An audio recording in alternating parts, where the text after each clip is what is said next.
So if you're like me and you made the decision to do raised garden bed, the next question is, how do I reel my raised garden beds? And I answered that in a previous video, the best materials for your raised garden bed.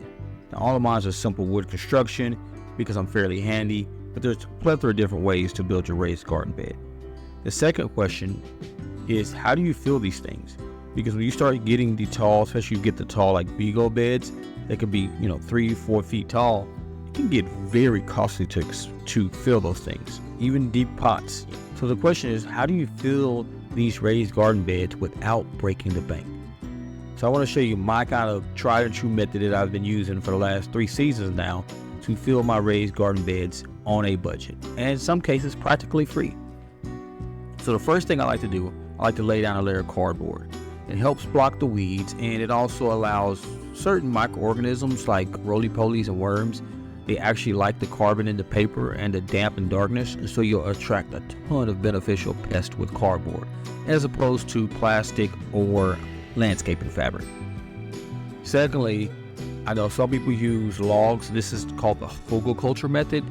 Only downside with logs that I found my first season is that depending on where you're getting them from, if they are rotted, you don't know, you might actually have borers, ash wood borers, or any other kind of wood borers. And I've actually found some in some wood, rotted wood, found a live borer inside of the wood.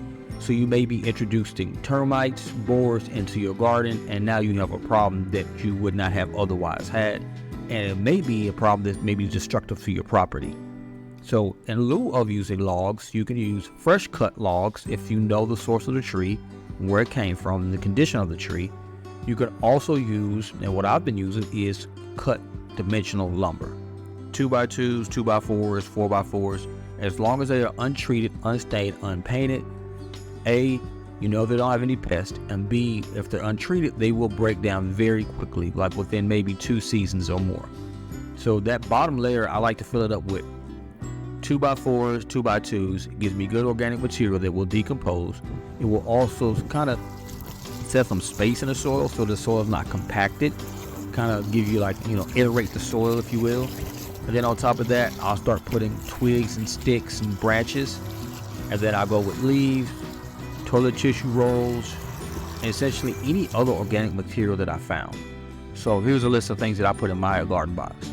I had a bunch of wood shavings from when I was doing some wood planing. Christmas trees, if you have Christmas trees at the end of the season, chop it up, small pieces, throw it in there, or throw it in there whole. It will decompose eventually.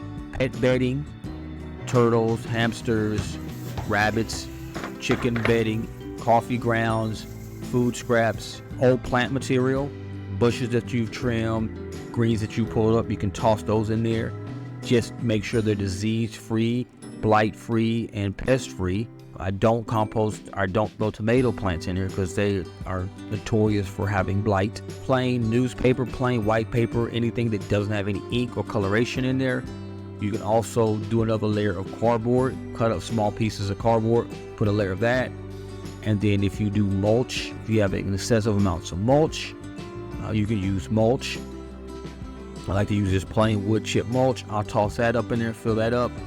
Then during the fall, I like to collect leaves, and I have a video on the best way to use leaves in your garden. And what I'll do, I'll take those leaves and I'll chop them up, I'll mulch them up, and then I'll put layers and layers of leaves. And at this point, I'll leave the last maybe 2-3 inches unfull, and those last 2 or 3 inches, I'm going to fill it with topsoil and good compost. And then mix in a little bit of some manure, either cow manure, chicken manure. And honestly, for me, I go with the most cost efficient. So whatever is on sale, that's essentially what I get. Because by the time I mix in all of that organic matter and material, you're going to end up with a great amount of soil. So that's essentially how I get away with filling my raised bed on a budget. I fill it up with so much organic material, and I essentially top it off with a good layer of compost. Primarily from living earth is what I use, because I can actually go and get a whole yard full, dump it in my trailer for about $35. But if you don't have a trailer and you can go and get whatever cheapest thing you can find at your local big box store. I just go with whatever I can find under $3 a bag for the biggest bag. Because again, once you build your soil with that much organic material and it starts to decompose, your soil, you can use plain Jane topsoil, and I promise you, your stuff will grow. Now, at this point, I want you to tell me if there is anything else that you like to fill your raised beds with, or if there's any other things that I may have left out that can be cost-efficient ways to fill your raised beds up.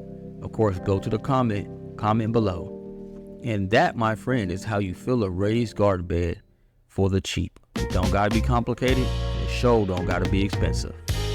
Get out and grow something.